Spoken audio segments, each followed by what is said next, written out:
When the white smoke rose above St. Peter's Square, millions turned their eyes to the heavens, and to the man who would now wear the shoes of the fisherman. But most of the world knew only the name, Pope Leo XIV. Few understood the quiet weight behind it. Fewer still understood the story it carried. Because this moment, solemn, sacred, ancient, wasn't just the start of a new papacy. It was the continuation of a life already spent in service. A life that had already whispered grace into dusty roads, empty chapels, and forgotten souls. At number 10 on this journey of surprising truths, dual citizenship. Yes, before the vestments, before the Latin blessings and solemn processions, Leo XIV was simply Robert Francis, a boy from the south side of Chicago. But he would become more than a son of America. He would become a son of Peru, not because he had to, but because he chose to. Born in 1955 into a working-class Catholic family, Robert grew up where concrete met culture, where immigrants brought their hopes, their language, and their faith. It was in that urban crucible of struggle and community where his heart for mission began to form. But it wasn't until the 1980s, when he stepped foot in the hills of northern Peru as a young Augustinian priest, that the seeds of that vocation truly took root. He came not with pomp, not with plans, but with open hands. Peru was wounded, scarred by poverty, torn by violence, haunted by guerrilla warfare. But where some saw instability, Robert saw faces, souls, God's children. He didn't just visit villages, he entered them, learned their tongue, listened more than he preached, and in time, they stopped calling him outsider. They called him Padre Roberto, one of their own.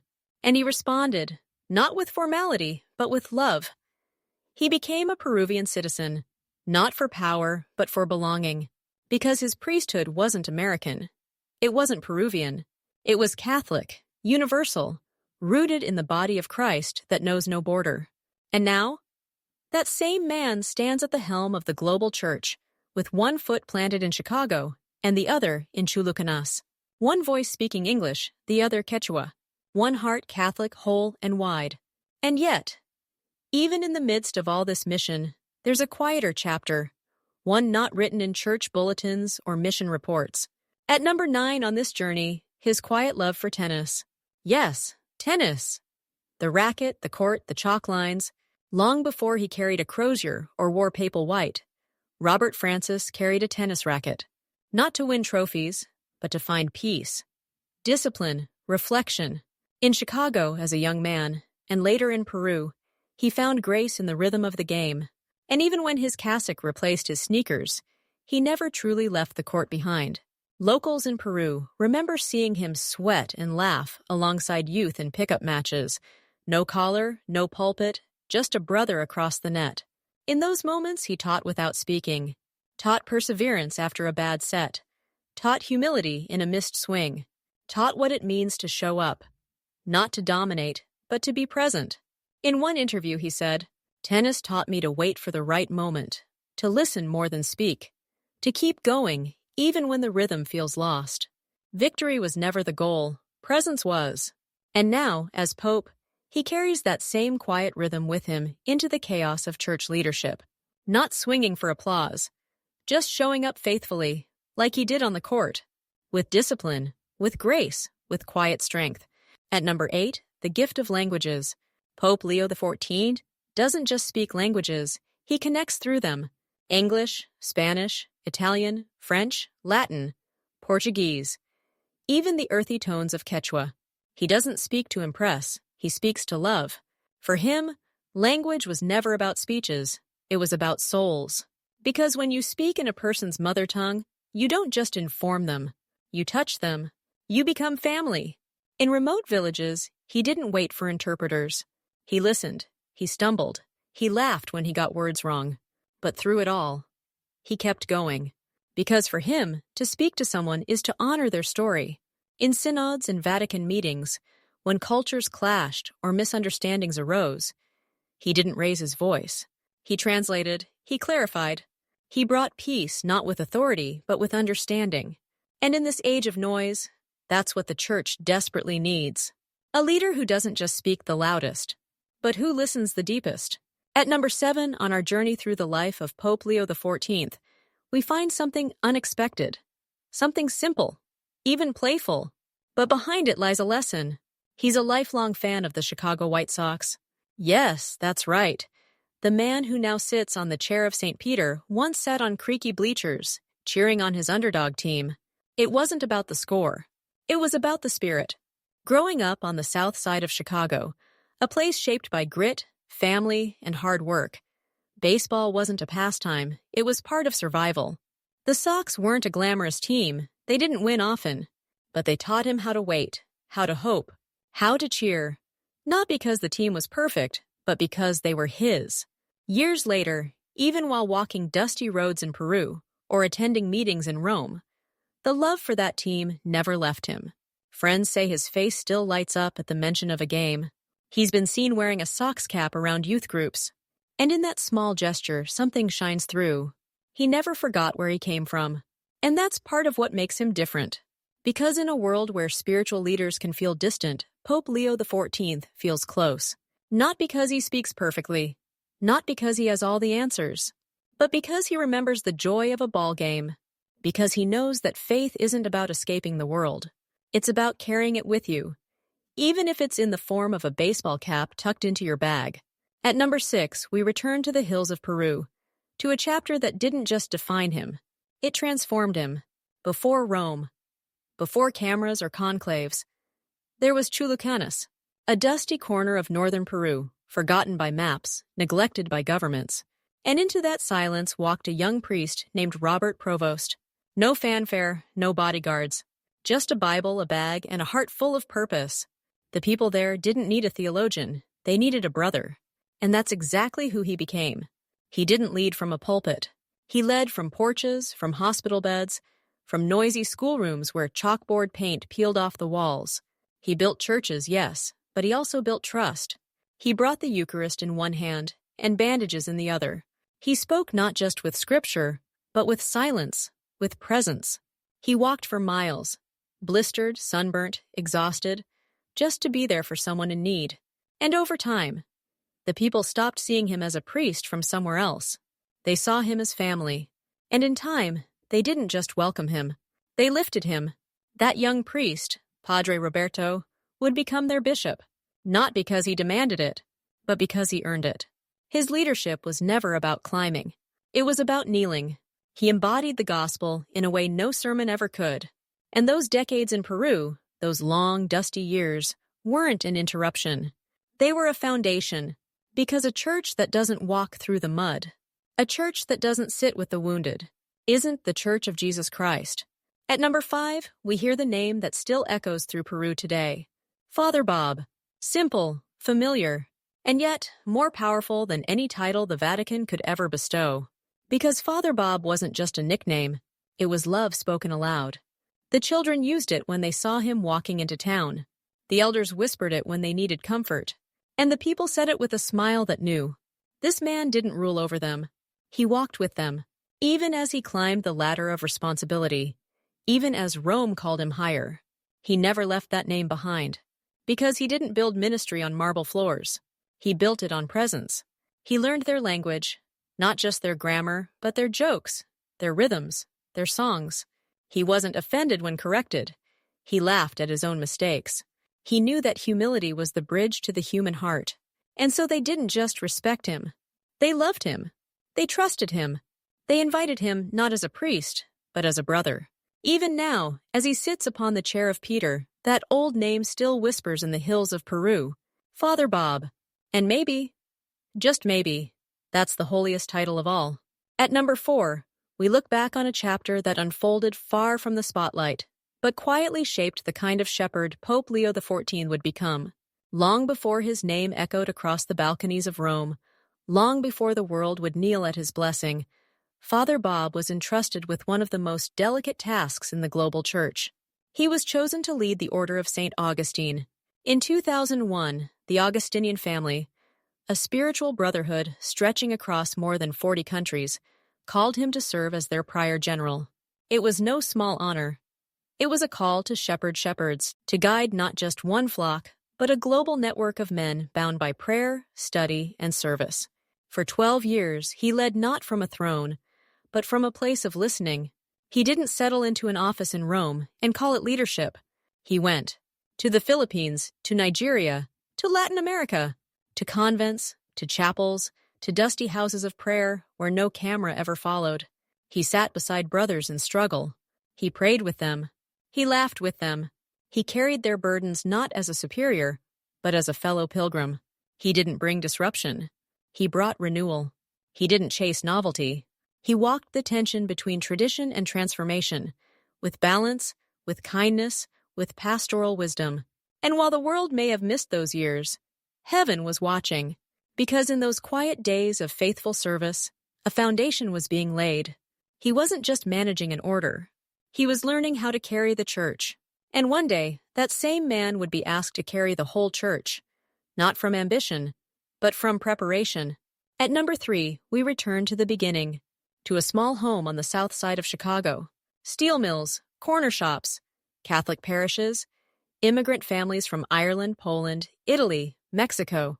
Life was hard, but it was holy. This was no place for pretense. This was where you learned to pray with tired hands and sore backs. Where church wasn't ceremony, it was survival. A second home. A refuge. Robert Francis Prevost was born into this world. And from a young age, he served at the altar. He walked to Mass in the snow. He knelt in silence, not understanding it all, but knowing it mattered. It wasn't dramatic. There was no lightning bolt of revelation, just the slow, steady whisper of vocation, heard between hymns and homilies, whispered in the stone walls and the quiet corners of the sanctuary. His neighborhood didn't just teach him the faith. It taught him strength. It taught him grit. It taught him to stand tall for those who can't, and to kneel low beside those who are broken. So when the world sees Pope Leo XIV today, a global figure, a theologian, a leader of billions, they may not realize they are also seeing a boy from Chicago, a boy who saw suffering and didn't turn away, a boy who believed in the church not because it was perfect, but because it was his, and that boy never left. At number 2, we arrive at a moment few expected to come so soon, his election as pope. The church was fractured, weary from division, confused by the noise of a changing world. Many expected long debate, deep division, days, even weeks of uncertainty. But something else happened. Inside the Sistine Chapel, where silence often weighs more than words, the cardinals didn't argue. They agreed. The vote was swift, the consensus overwhelming. And the man chosen? Not a celebrity, not a strategist, but a servant. Robert Francis Prevost was elected not because he sought power, but because he had lived service. He didn't campaign. He didn't posture. He just showed up every day for decades, faithful, steady, unseen. And the church saw. In him, the cardinals recognized a man formed by the margins, a man who had walked among the poor, a man who had led from love.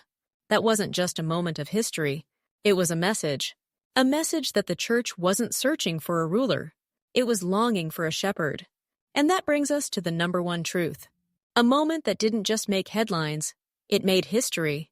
With that one white cassock, with that one name, Leo XIV, Robert Francis Prevost became the first pope born in the United States, and the first Augustinian pope in the entire history of the church. And yet, it wasn't about him. It wasn't about flags or fame. It wasn't about politics. It was about a life built on silence, built on service, built on the sacred rhythm of saying yes to God, one step at a time. He didn't rise through ranks. He descended into love. And now the church, in all her wounds, all her wonder, is being led by a man who never chased the spotlight, but now reflects it. Because sometimes the loudest messages come from the quietest souls. So many see the white robes and hear the Latin blessings. They imagine a pope shaped by marble, trained in doctrine, set apart. But if you want to know the heart of Pope Leo XIV, you've got to look somewhere else entirely. You've got to look at a dirt road in northern Peru. You've got to picture a man, in the heat of the sun, shoes covered in dust, a Bible in one hand, a bag of medical supplies in the other. He wasn't surrounded by security. He wasn't followed by cameras. He was just there. That's where the church becomes real. Because Pope Leo's story wasn't forged in Vatican walls. It was forged in forgotten places, In slums and barrios, in places where running water was rare, but hope somehow remained. He didn't go there to fix. He went there to belong, to listen, to serve, to carry Christ not on a platform, but on foot, on calloused feet. The people didn't love him because of his theology. They loved him because he sat beside them when no one else would. That's why when the time came, they didn't see him as a bishop in robes. They saw him as their brother in Christ. And they lifted him up, not to put him above them, but to give him the space to serve them even more. And even now, as the Pope of the Catholic Church, he carries that same posture, not of status, but of presence, which brings us to a name that says it all. Father Bob. It doesn't sound grand, it doesn't sound powerful, but in villages where people once had nothing, that name meant everything. Father Bob wasn't just what they called him, it's what they trusted him with. Their stories, their wounds, their children, their final hours. He didn't insist on formality. He welcomed familiarity. And even when he made mistakes in Spanish, they laughed with him. He laughed with them. Because love doesn't need perfect grammar. It just needs presence. That's why, even today, the name Father Bob still lingers, in whispered prayers and dusty parishes across Peru. Because it wasn't about the power he held, it was about the people he loved. Before he was Pope, before he was Bishop, he was Father Bob. And in the eyes of heaven, that just might be the holiest title he'll ever carry. At number 4, we look deeper into the years before his election, to his time as Prior General of the Augustinians, a role that required leadership over thousands across the world, from Europe to Africa, Asia to the Americas. It was a role of responsibility. But he didn't lead from behind a desk. He went. He visited brothers in far-off lands, not to observe but to join. In simple chapels and remote missions, he sat with those who often felt forgotten. He brought not policies but presence. Under his care, the order didn't shrink. It didn't retreat. It reawakened. He brought renewal by calling his brothers back to the center, to Christ, to the gospel, to the quiet call of community and humility. He didn't force change. He formed hearts. And though he had no idea what was coming next, God was already preparing him to lead a greater flock, to carry the cross not just in one order, but across the universal church. At number 3, we return once more to Chicago, back to a city that taught him not just how to work, but how to believe, back to the streets that raised him, the neighborhoods where Catholics didn't live in castles, but in tight apartments above corner stores, where church bells were louder than ambition, where altars were closer than college degrees, where he learned that faith isn't something you study, it's something you carry. In the grit of the South Side, he saw families that fought to survive, and he saw that faith helped them do it. He saw how Mass wasn't just liturgy, it was lifeline. He saw how suffering didn't silence belief, it deepened it. So when Robert Prevost walked into the seminary, he wasn't walking toward privilege. He was walking toward service. The priest he became, the Pope he is now, was shaped by those streets, by the child who knelt in cold churches, who listened more than he spoke, who watched people carry crosses without complaint. And now, when he sits in the most powerful seat in the church, he still carries that boy, that quiet, humble, wide-eyed altar boy, who just wanted to serve. At number 2, we come to a moment the world didn't quite expect. The election of Pope Leo XIV wasn't accompanied by scandal or power plays. It didn't stretch into weeks of division. There were no factions, no drawn-out debates, no shouting in secret rooms. Just clarity. Inside the Sistine Chapel, where centuries of history weigh on every breath, the cardinals cast their votes. And it didn't take long. Because what they saw wasn't a politician. It wasn't a showman. It was a man who had lived the gospel, not on stages but in silence, not with microphones but with meals shared among the poor. They saw a man whose whole life whispered, "Here I am, Lord." And that whisper became a call. Robert Francis Prevost was chosen as the next pope, not because he wanted it, but because he never tried to take it. And that's the paradox of the kingdom of God. The ones most fit to lead are often the ones who never seek it. His was not a campaign of ambition. It was a testimony, lived in the shadows, in mission houses, in Andean mountain chapels, in quiet corners of the Vatican. And that's why it resonated. Because in an age desperate for voices, the church didn't need someone louder. It needed someone truer. His very presence was a balm, a soft strength, a fatherly calm. He wasn't chosen because he was perfect. He was chosen because he was faithful. And then, history was made. At number 1, we arrive at what the world now remembers as a milestone. But in heaven, it was much more than that. When the name Pope Leo XIV was announced, 2 firsts were etched into the life of the Church. He became the first pope born in the United States, and he became the first Augustinian to sit upon the chair of Peter. But this moment wasn't about nationalism. It wasn't about politics. It wasn't about boundaries. It was about a quiet soul who had walked with the poor and had never once tried to rise above them. In his life, we see 2 paths. 1, geographic, formed in the gritty, multicultural neighborhoods of Chicago. The other, spiritual, shaped by the deep, ancient wisdom of St. Augustine. And it is this intersection of place and prayer, of grit and grace, that makes Pope Leo XIV a shepherd uniquely suited for this moment.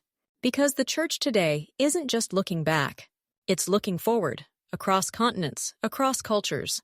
And in him, the global South hears its voice. In him, marginalized communities see themselves. In him, the wounded, the searching, the forgotten find someone who knows the road they walk. His American heritage gave him eyes for plurality. His Augustinian formation gave him ears for silence. Together, they forged a man who believes that truth is best found in love, and that leadership is best shown in service. He doesn't come with grand gestures. He doesn't demand the spotlight. He walks slowly. He listens deeply.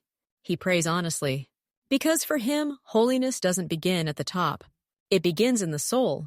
And now, from the streets of Chicago to the altars of Rome, he carries the same conviction, that the Church's strength is not found in her structures, but in her saints, in people who say yes to God even when no one is watching. And maybe that's what makes this moment so powerful. Not that history was made, but that humility was honored. Because Pope Leo XIV didn't arrive in Rome to redefine the faith, he came to remind us of it, that greatness is found in grace, that the Church doesn't move forward by might, but by mercy, and that sometimes the loudest revolutions begin with the softest whispers. As the white smoke faded into the Roman sky, and the crowd stood beneath the balcony of St. Peter's, the world saw a new pope step forward. But what many didn't realize was that something far deeper had already begun. Not just a change in leadership, but a quiet spiritual reawakening. Because Pope Leo XIV didn't arrive with thunder. He didn't rush in with reform plans or sweeping decrees. He came with stillness. He came as a man formed not in boardrooms but in backroads, not in luxury but in lowliness. He was shaped by silence, shaped by service, shaped by the sacred weight of walking beside people who had nothing except hope. And perhaps that's what makes this pope so different. In the days following his election, there were no parades, no press spectacles, but there were moments. Moments where he walked quietly through the Vatican gardens before dawn. Moments where he knelt longer than protocol required at the tomb of a forgotten saint. Moments where he stopped in mid-step to embrace a disabled pilgrim. Moments unnoticed by headlines, but heavy with grace. Even the Swiss guard began to whisper, "This one is different. He asks our names. He asks about our families. And when he blesses us, it feels like he means it."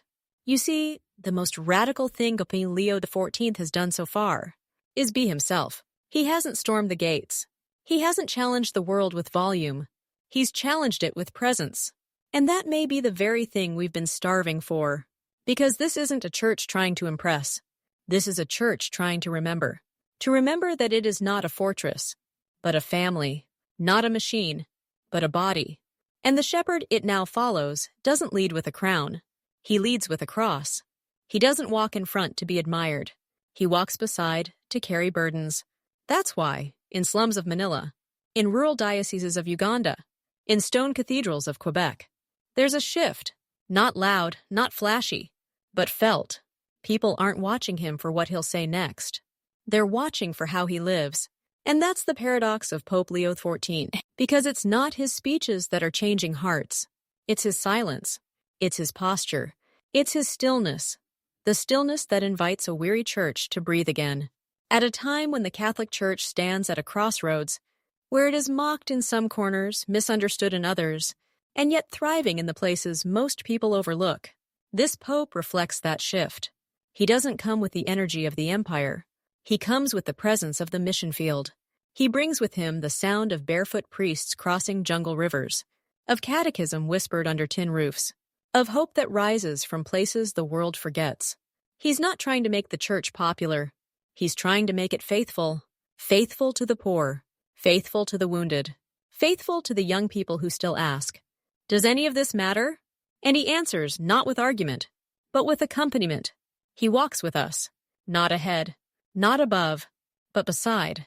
And that one sentence he once spoke from the balcony says it all. Walk with me, not behind me, not beneath me, beside me. That is the call of his papacy, and that is the call of Christ. He's not building a new church. He's rediscovering the one Christ left us. A church where the shepherd smells like the sheep, not because he's trying to fit in, but because he never left their side. And that, my friend, is a kind of holiness this world almost forgot was possible. You might wonder, why are people who've long walked away from the church suddenly leaning in again? Why are lapsed Catholics lighting candles? Not out of duty, but out of desire? Why are hearts beginning to soften? Not because of debates or doctrines, but because of the witness of one man? It's because they see something different. They see a man who isn't performing holiness. He's just living it. Pope Leo XIV isn't trying to impress. He's not putting on a show. He's not trying to win culture wars. He's just faithful. And in an age of filters, flash, and forced authenticity, that quiet truth cuts through the noise like a whisper through a storm. In his presence, we're reminded that real leadership doesn't need a microphone, that true greatness doesn't demand applause, that the church doesn't grow through power, but through presence. And that's why he matters. Not because he's changing headlines, but because he's changing hearts. Because this is the kind of man who still walks slowly, who still prays with his eyes shut tight, not for cameras, but to escape the world for a moment and rest with his God. This is the kind of pope who doesn't carry a grand vision to rebuild the church with architecture and slogans. He carries something far heavier and far holier. He carries trust, the trust of the poor, the trust of the voiceless, the trust of those who've been wounded and stayed silent, the trust of those who lost their faith, but still hope to find it again. And that's what makes his papacy strong. Not strategy, not spotlight, but sincerity. The world expected policies. He brought presence. They expected authority. He offered accompaniment. Because he knows what the church needs right now isn't a savior. It already has one. His name is Jesus. What the church needs is a witness. Someone who's walked with Christ so long and so faithfully that others start following just by watching how he loves. And that's Pope Leo XIV. He doesn't try to fix the church. He reminds it of its soul. He doesn't ask, "How can we be popular?" He asks, "How can we be faithful?" That's why his election wasn't a political move. It was a prophetic one. Not prophetic in the sense of predicting the future, but prophetic in the sense of pointing us back to the things we've forgotten. That holiness is possible. That humility is powerful. That presence is enough. And it's through this quiet revolution that something beautiful is unfolding. Something deeper than reform. Something more lasting than change. Renewal. The kind that begins not in councils, but in hearts. The kind that doesn't scream, but sings quietly through faithful lives. And in Pope Leo XIV, we don't see a brand. We see a brother. We see the man who sat with the sick, who knelt beside the forgotten, who whispered prayers when no one was listening. And now, even as he walks the marble halls of the Vatican, he does so with the same posture he had when he walked barefoot through villages, not as a ruler, but as a reminder that the church is at her best when she listens, when she loves, when she leans low. And that's the message of Pope Leo XIV, that we don't need louder voices. We need deeper roots. We need the gospel not rewritten, but rediscovered. And that rediscovery begins not with thunder, but with a whisper. And so we enter the early days of this papacy, days that feel quiet on the surface. But beneath the stillness, something sacred is stirring. Not a flood of headlines, not a storm of statements, but a soft movement, like water rising slowly beneath dry ground. No grand announcement, no dramatic shifts, just a steady return to something ancient, to something holy. Inside the Vatican walls, even longtime aides are noticing it. Meetings that once began with tension now begin with prayer. Conversations once ruled by ego are now marked by pauses. And in those pauses, people listen. They don't just respond. They reflect. Because at the heart of it all stands a man who begins his day not with memos but with silence. He walks the same stone corridors where saints once walked. He prays before the sun has risen. He carries no agenda, but brings a clarity that softens the very air he breathes. Even the Swiss Guard, men who've watched generations of popes, say this one is different. He remembers our names, they say. He blesses us like we're the only soul in the room. And those things, as small as they may seem, are seismic. Because real change in the church rarely begins with public decrees.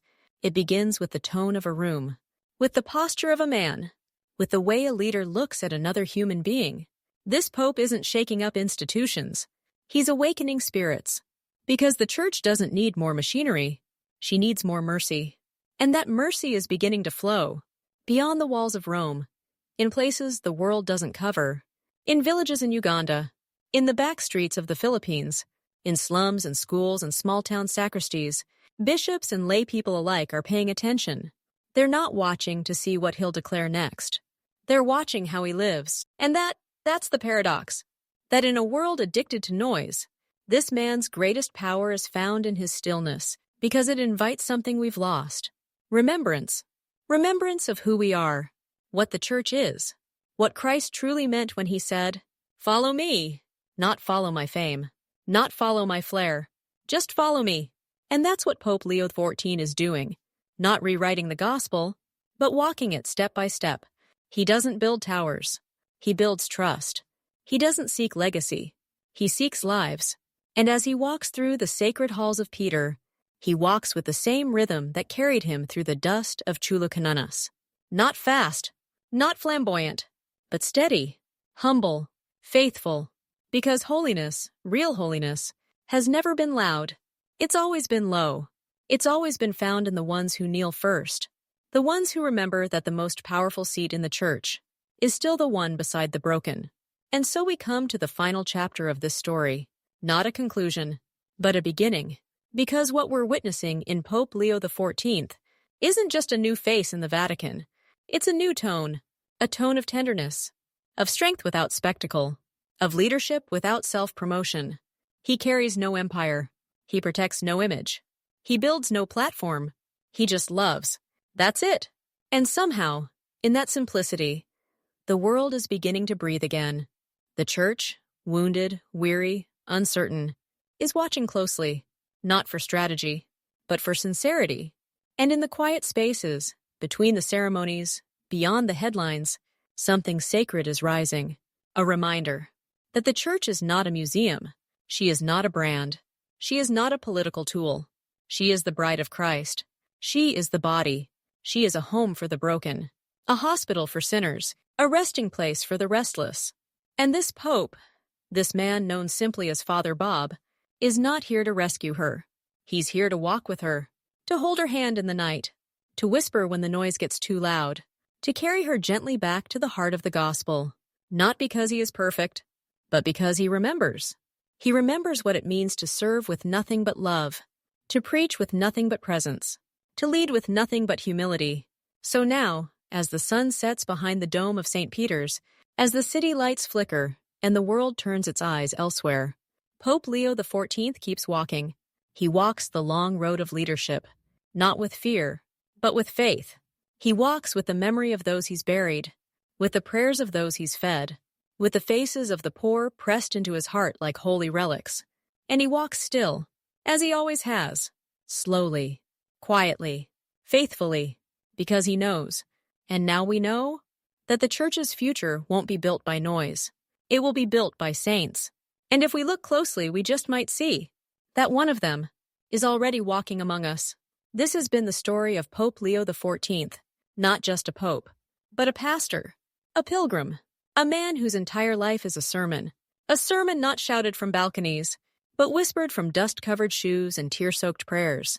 And maybe, just maybe, that's exactly the kind of sermon the world needs to hear. If this story touched your heart, share it. Let it remind you that God is still moving, that holiness still lives, and that sometimes, The quietest voices carry the greatest power. Thank you for walking with us on this journey. God bless you, and may the light of Christ, humble, gentle, and strong, guide your steps as it guided his. Amen.